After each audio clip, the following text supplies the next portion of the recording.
Greetings, class. For this next segment, I have a couple of handouts I want to share with you, and those handouts will also be available on Blackboard. However, it might be easier for you to consult page 204 in your copy of SPATS, Basic Statistics, Tails of Distributions. This is what page 204 looks like. If for some reason you don't have, I'm trying to get it to focus, so you might be able to, if you don't have the book, you can copy this table down.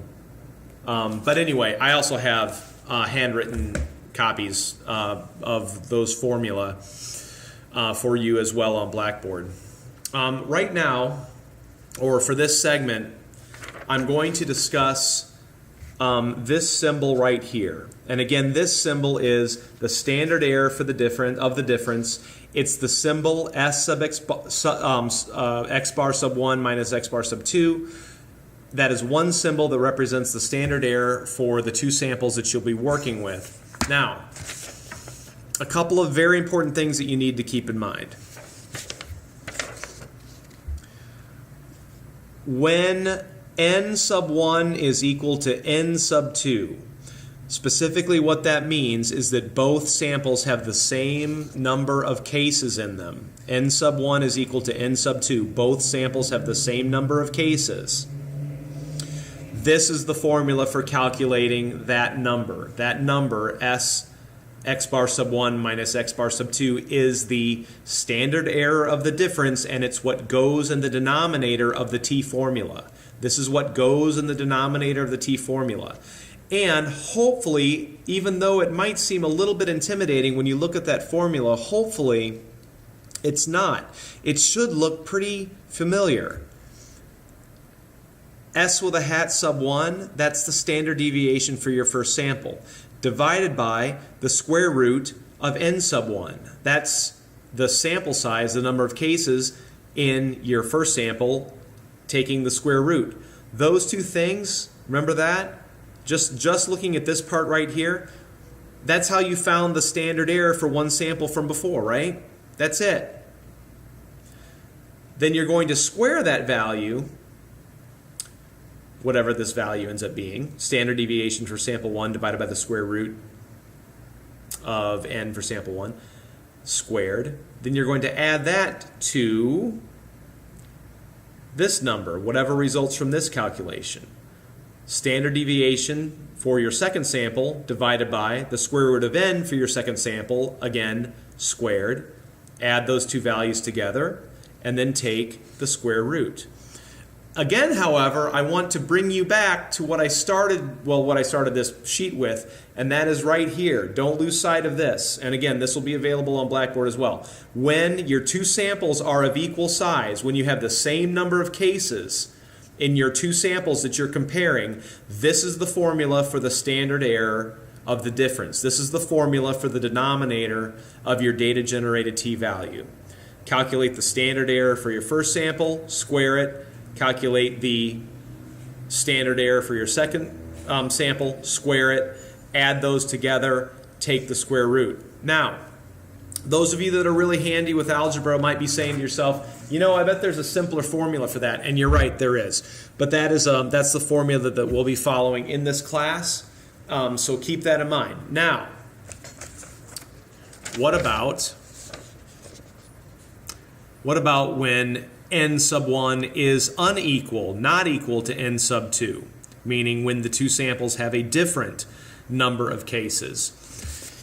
You can still do a t-test for two samples. And in fact, t-tests for two samples happen all the time. You know, in social sciences, it's not uncommon to study things, and when you're comparing two groups, it's not uncommon for those two groups to end up having different numbers of cases in them. You can still do a t-test for two samples. That's no problem.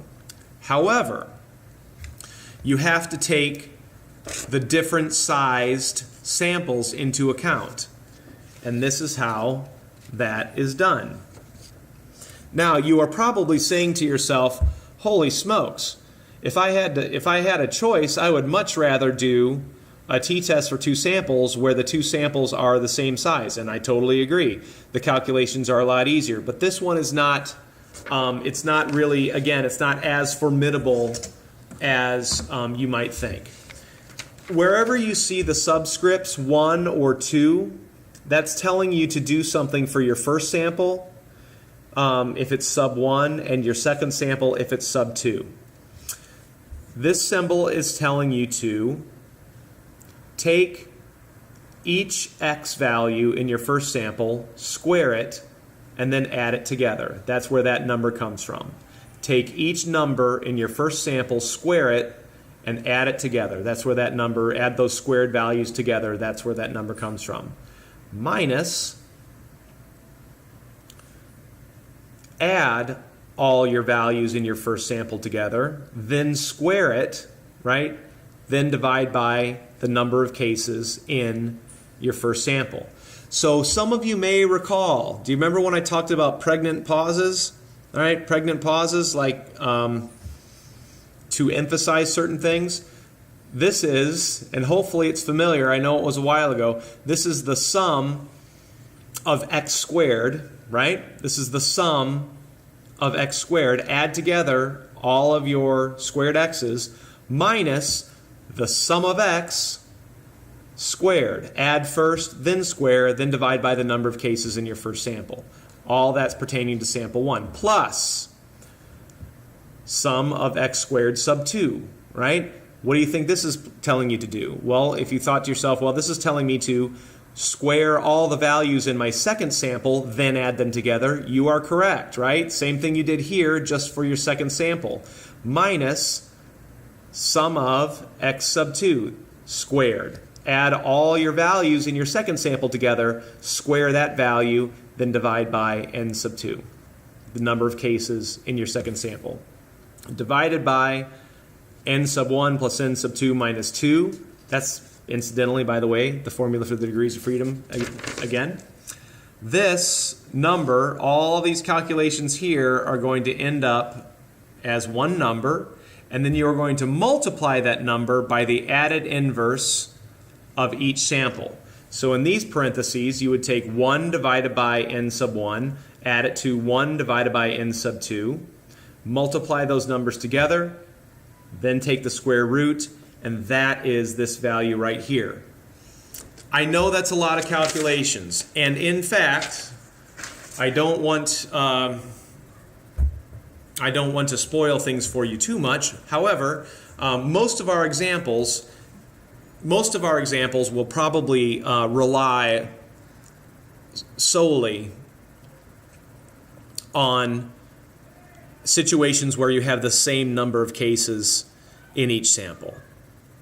However, and this is a very important caveat, I want you to keep in mind that if you have situations where N1 is equal to N2, this is the formula for this item right here, the standard error for the difference. If you have situations where N sub 1 is unequal to N sub 2, this is the formula that you need. And again, this formula is available on page 204 in SPATS. This is the formula you need for this symbol. In the end, what I want you to be cognizant of, aware of, is that this symbol, S x bar sub 1 minus x bar sub 2, this symbol right here represents, regardless of whether you're talking about sample sizes are equal or sample sizes are different, that symbol, S x bar sub 1 minus x bar sub 2, represents the standard error for the difference, and it's what goes into your formula for calculating data generated t. So I'm going to cut this segment off and then move on.